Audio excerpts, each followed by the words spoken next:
I was balls deep into my toxic, abusive, really fucked up relationship. It was the pits. As I'm doing this, I shut the door, but then I feel like, something is afoot. Like there's something that was wrong here. And turns out it was a literal foot. He looks at me dead in my and he goes, "It's like that?" Oh, yes, it is. Proof that even unhoused men, down on their luck, still have enough money to buy audacity. Chivalry is a mythological thing. It does not exist. It never has. It never will. Those men walked right past me screaming, "Help! Help!" What do y'all think this man is gonna tell her? Because y'all, if you guys have ever heard the conversations that I've had with men, if you had these conversations with men love talking about how they protect women. And I'm always reminding them, you can't protect women. Where do we get the claim that we're protectors at?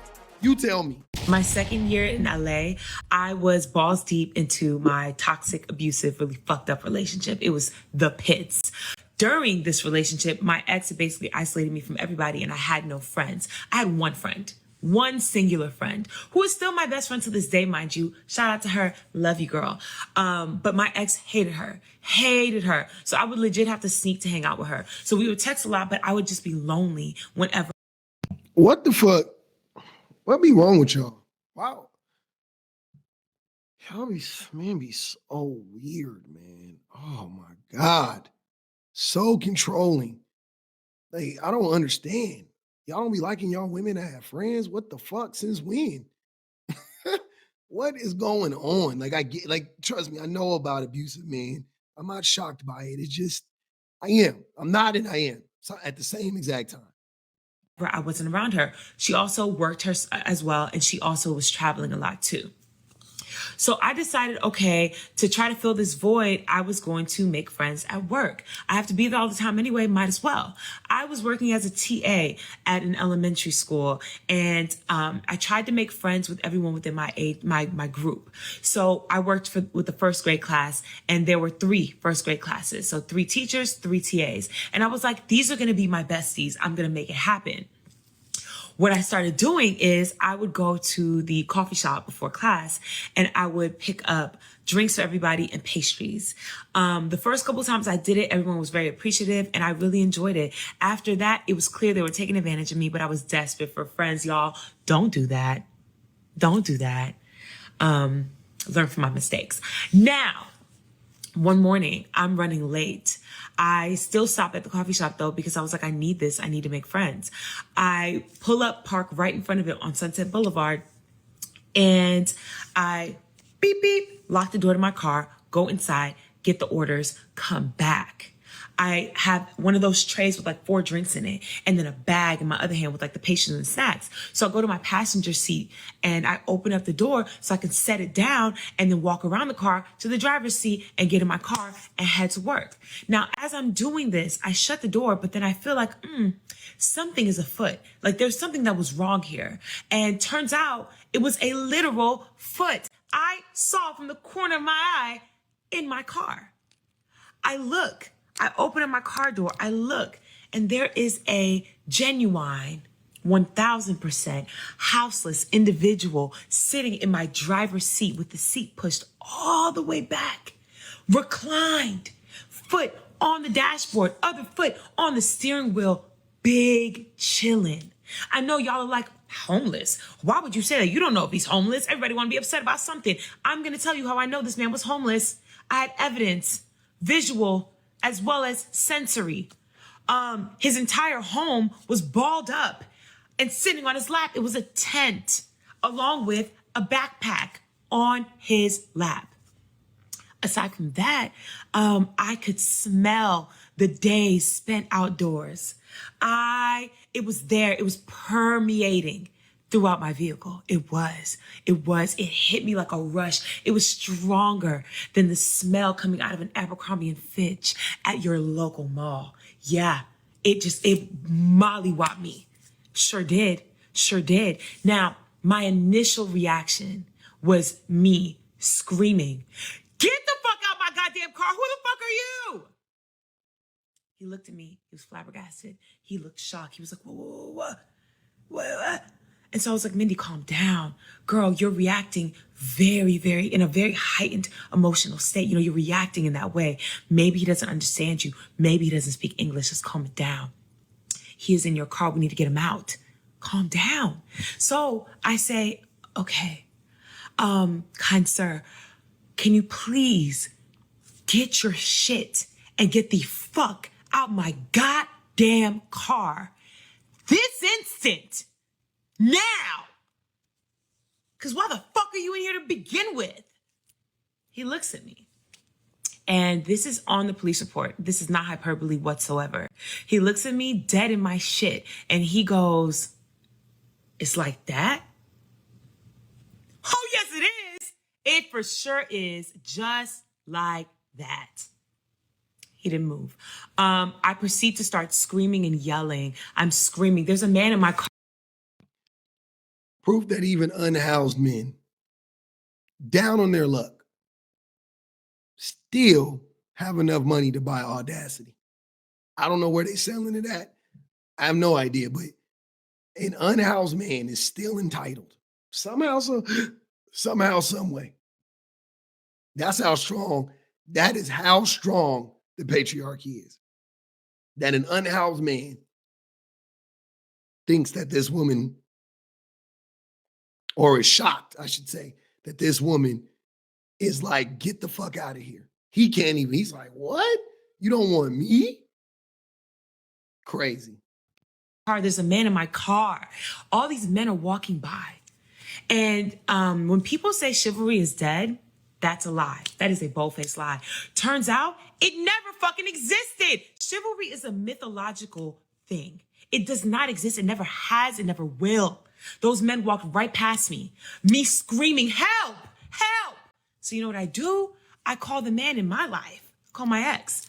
Ring, ring. Baby.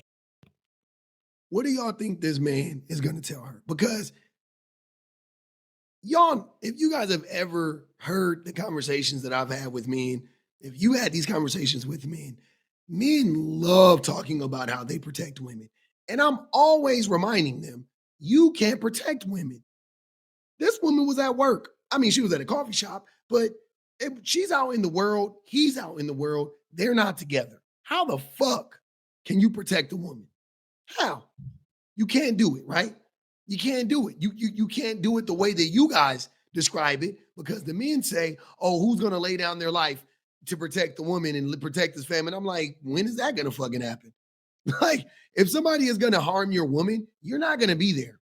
I will almost guarantee you, the people who harm women in this way, they're not dumb. The vast majority of the time, they don't enter the home when they know a man is in there. The vast majority of the time. The vast majority of the time, they don't approach a woman walking right next to a fucking man or even another woman. It don't even got to be a man. The vast majority of the time, these men do not even approach a group of women, two women. It's usually one woman isolated by herself, either alone in her house, alone in her car, coming out of work, walking through a parking lot, in a park jogging, so on and so on and so on. It is one woman by herself. The likelihood that a man that has nefarious intentions for her is going to do these things when a man is present. So again, I ask, when the fuck are you going to protect a woman? It's never going to fucking happen, right? Until these types of things happen, which are rare. But this is how he decided to protect his woman.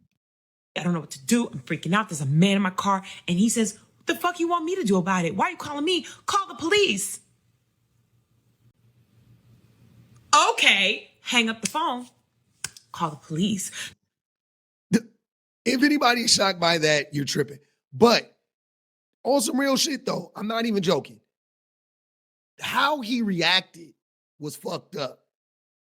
He shouldn't have did that. He should have been like, okay, damn, that's crazy. What is, whatever. Let me call the police and then stay on the line with me. You know what I mean? Like, that would have been a level of protection too. Y'all don't know what protection looks like. It's also emotional, right? She's in a heightened state. She's not calling you to swoop in like Superman. She's really just calling because it just sounds like she couldn't process everything. So cool. You, the logical one that men love to We love to build ourselves up to be the logical one. You go, all right, babe, that's crazy. Hold on, stay on the line. I'm gonna call the police. Where are you? Blah, blah, blah, blah, blah. You call the police, stay on the line with her. That way she has somebody on the other end. You know what I'm saying? Like it's so in case whatever the police can't get there, boom, you jump in, you do what you can do, right? His reaction was the worst part about it because what could he really do? Not much. He's at work. He ain't gonna get there before the police could get there, I guarantee you. So yeah, calling the police was the safest bet. But he could have offered her a level of emotional protection. He could have offered her a level of emotional protection, but he opted not to. Because why? Men are protectors. They don't give a fuck. The men that walk by, not protectors. The man in the car, the reason why she needed protection. So where the fuck are men? Where do we get to claim that we're protectors at? You tell me. The popo, they did come through. The dispatcher, they were like, oh, we actually have somebody in the vicinity. Hold tight, they'll be there in less than 5 minutes. Period. Thank you. Shout out to Hollywood and all the cops being there at 8 a.m. in the goddamn morning. Now, I tell him, because he heard me on the phone, I say, the police are coming. The police are on their way. If you want to save your ass, get out of my car. That worked. He heard that. He got up, he's huffing and puffing. He's like, grabs his things, balls them up, sticks them under his arm, gets to trucking, marching down Sunset Boulevard. As he walks, literally, I see his body turn around the corner. The police pull up. I'm like, y'all, he's right there. He's right there. One of the cops gets out, pursues him on foot. The other one stays with me, gets my statement, sees what he gets all the information, and he's like, okay, based off of what you just described and what I saw, I think he's one of our regulars. He's a neighborhood nuisance. We got this. No worries. I say, thank you. Who's going to detail my car? He says, that is your problem, ma'am. Okay. So I get into my vehicle like this, and I drive all the way back to work. Food in my lap, completely contaminated, mind you. I don't tell them anything. Y'all drink this shit. I paid for it. Throughout the day, am just trying to forget. And my phone rings while I'm in class. I don't answer. It's one of the cops. He leaves a voice message. He tells me, hey, I typically don't do this, but I figured you'd probably find this a little funny. We caught up to him and he explained everything that happened. He told us that he saw you pull up and park. You looked frazzled, but he could tell that you were a nice young woman. He said you had a gorgeous face. Thanks. You're right.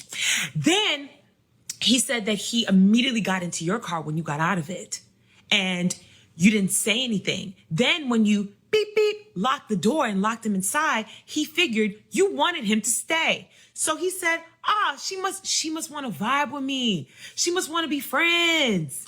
And then when I got back to the car and I yelled at him, he was taken aback. He was really floored that he waited all that time and my ungrateful ass was yelling at him.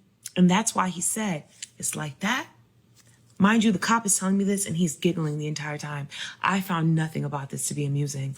So if this homeless man, if you, sir, are watching this and you were waiting on my response for all these years, here it is. 1, I apologize if wires got crossed. When I beep, beep, I wasn't trying to lock you in that bitch. No, I thought that I just left my vehicle empty and that it was going to stay empty. But no. You are light and quick on your feet. Shout out to you. Apologize for that. And then also, I would just like to say, fuck you and suck my dick.